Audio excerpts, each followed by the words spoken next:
அப்போ ஒரு காட்சி, அப்போ கூட நடிக்கிற அந்த நடிகர்கிட்ட அவர் சொல்லியிருக்காரு, ஓங்கி ஒரு எத்துங்க, நீங்கள் எத்துல அவன் போய் வெளியே விழணும், அவனுக்கு நடிக்கணுன்ற ஆசையே வரக்கூடாது அப்படின்னு சொல்லியிருக்காரு. இது எனக்கு தெரியாது. நான் அந்த சீனில் போய் நிற்கிறேன், அதாவது கூட்டத்தில் இருப்பாங்க, அதுலேருந்து ஒரு சின்ன ஒரு காட்சி போய் நிற்கிறேன். என்ன அந்த நடிகர் ஓங்கி எத்துனாரு, நான் அவன் எத்துனதை தாண்டி எங்கிட்ட போய் விழுந்துட்டேன்.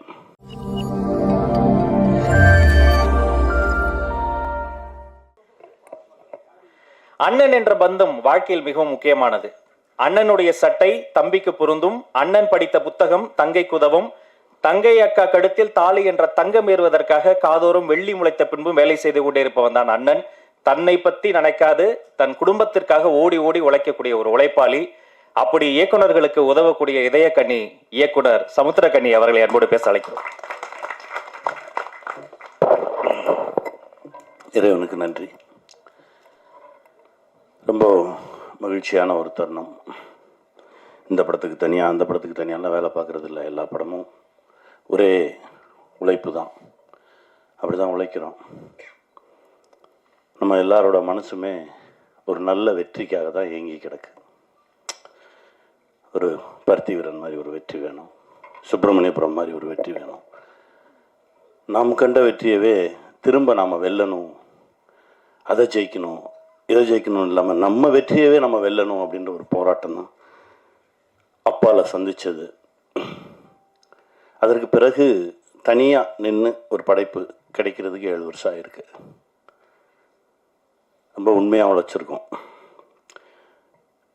என்ன இதில் சேர்ந்தது எல்லாமே நல்ல மனசு இருக்கிறவங்க ஒன்றா சேர்ந்தாங்க. ஏன்னா அது அமையாது. ஒரு சில படைப்புகளுக்கு தான் அதுவே அமைச்சுக்கும். கதையை இயக்குனர் இயக்குவார், நல்ல கதை இயக்குனரை இயக்கும்னு சொல்லுவார் பாலுமேந்திரா சார். அந்த மாதிரி தான் இந்த கதை. தனக்கு தேவையான ஆட்களை அதுவே சேர்த்துக்கிச்சு.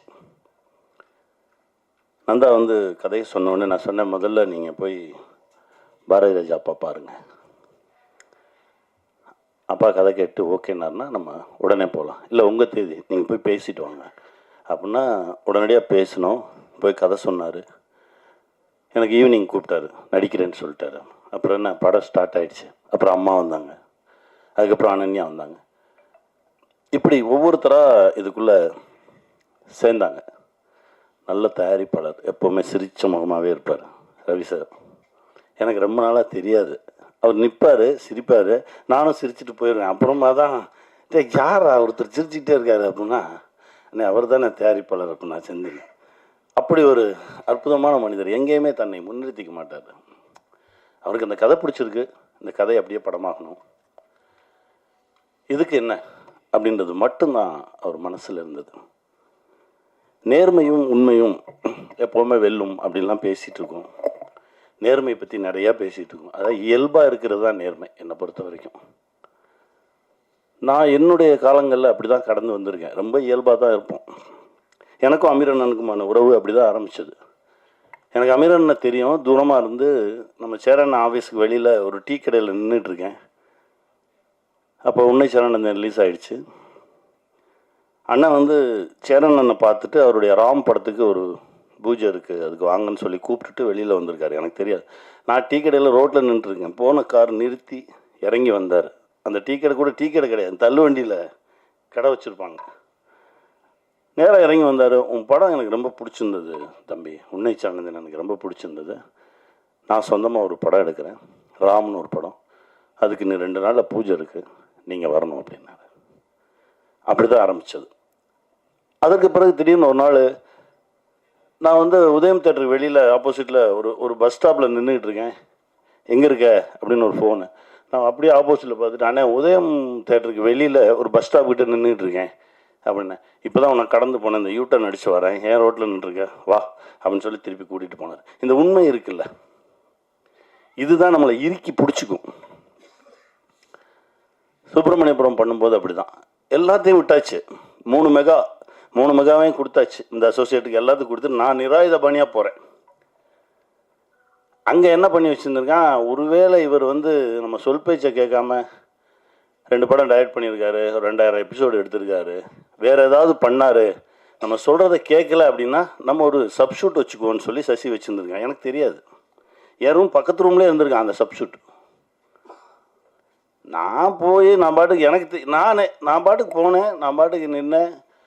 ஏன்னாப்பா எனக்கு கூப்பிடவே மாட்டேறீங்க அப்படின்னா, இல்லை ஒரு 2 நாள் நீங்கள் சாப்பிட்டு தூங்க, அப்புறமா எடுப்போம், ஏன்னா ரொம்ப ஸ்ட்ரெஸ் ஆகிருக்கு முகம் அப்படின்னு சொல்லி ஒரு 2 நாள் ரெஸ்ட்டு கொடுத்தாங்க. 3ஆம் நாள் போய் ஷூட் பண்ணுறோம். ஒரே ஒரு ஷார்ட் நடிச்சு நீங்கள் கிளம்புங்க அப்படின்னாங்க. நான் போய் என்ன பண்ண போகிறேன், நீ தான் எடுத்துகிட்டு இருக்கல, நான் நிற்கிறேன் அப்படின்னு சொல்லி வேட்டியை மடிச்சு கட்டிட்டு க்ரௌடை கிளியர் பண்ணிகிட்டு இருந்தேன். க்ரௌடை கிளியர் பண்ணிட்டு இருக்கும்போது சசி கூப்பிட்டான், அண்ணே இங்கே வா, அதை பார்க்குறதுக்கெல்லாம் ஆள் இருக்குது, நான் நடிக்கிறேன், நீ எடு அப்படின்னா.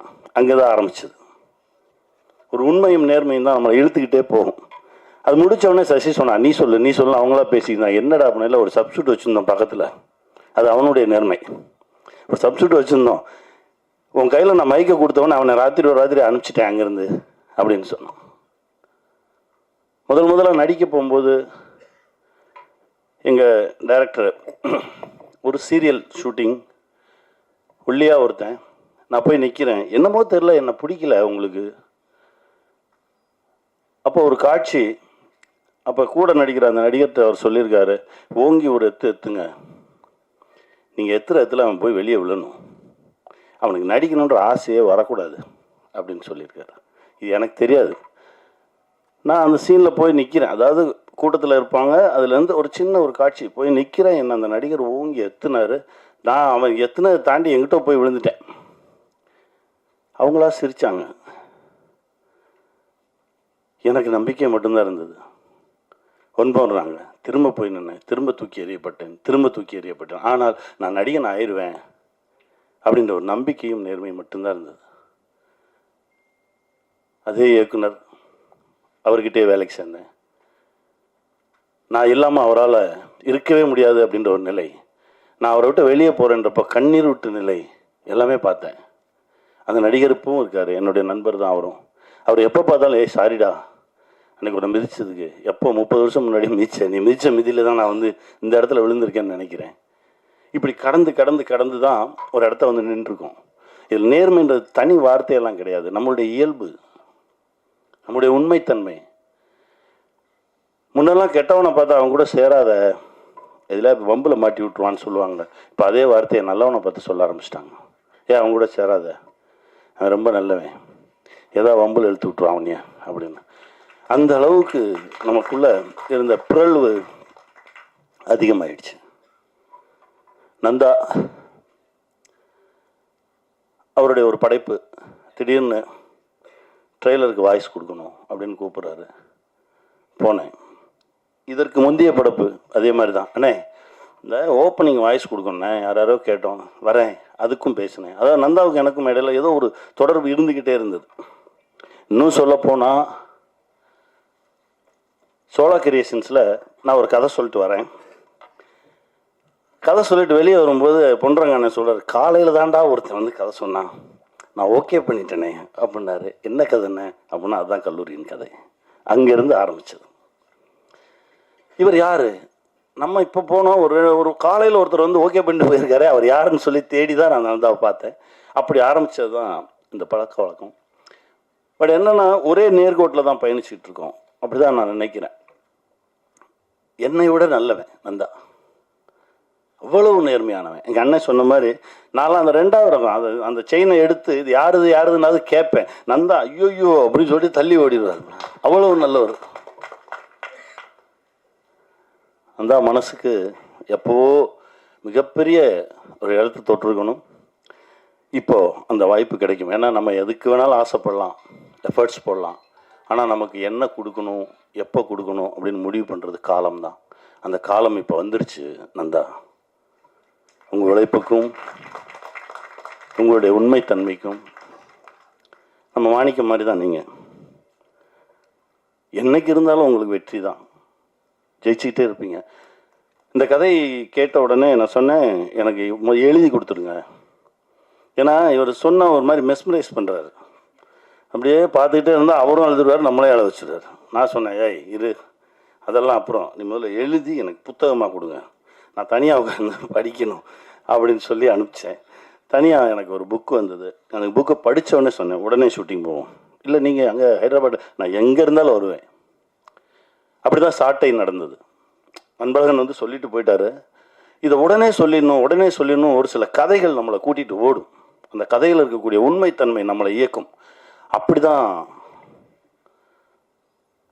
திருமாணிக்கம் தன்னை உருவாக்கிக்கிச்சு.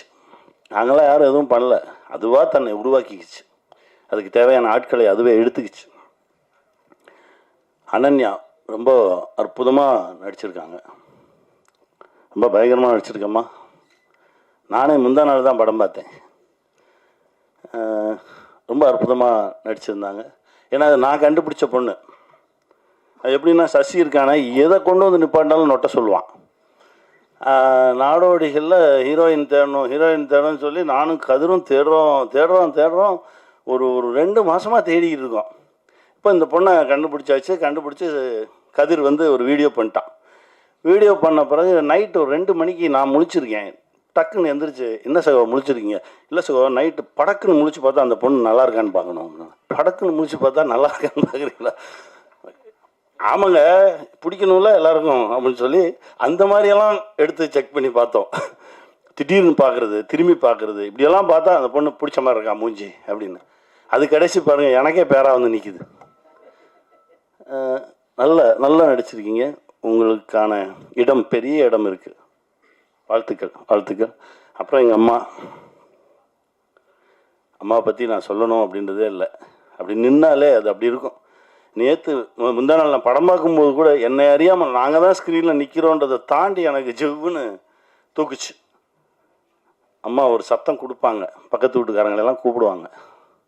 அந்த இடம் என்னை அறியாமல் அப்படியே எடுத்துகிட்டு போச்சு. அதுதான், ஒரு சில இடத்துல ஒரு சிலவங்க நிற்கணும். அவங்க நின்னாதான் அது படைப்பு, அவங்க நின்னாதான் அதுக்கு உயிர் வரும். அப்பா பாரதிராஜா அப்பாவோட நடிக்கும்போது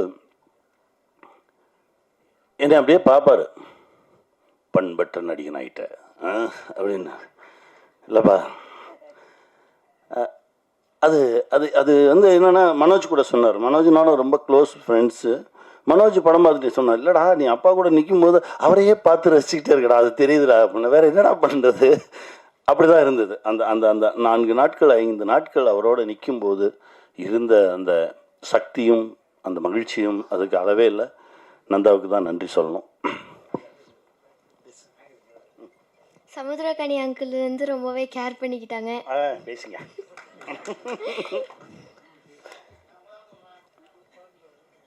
பேசுறா, உனக்கு என்ன தோணுதோ பேசு. இந்த மூவியில் எல்லாருமே ரொம்ப ஹார்ட் ஒர்க் பண்ணியிருக்காங்க. இதில் நந்தா பெரியசாமி அங்கிள் எனக்கு ஆப்பர்ச்சுனிட்டி கொடுத்ததுக்கு ரொம்பவே நன்றி. அவளுக்கு கூட நீ பேசு, இல்லைன்னா உன்னை மறந்துடுவாங்க. அதுக்கு தான் கூப்பிட்டேன். பேசு, திக்காமல் பேசணும். இது நீங்கள் தான் நல்லா பேசுவீங்களா? ஹாய். ஹாய். எங்கள் அம்மா அப்பா ரொம்ப ஜாலியாக இருந்துச்சு. எல்லாரும் நல்லா பார்த்துக்கிட்டாங்க. ஜாலியாக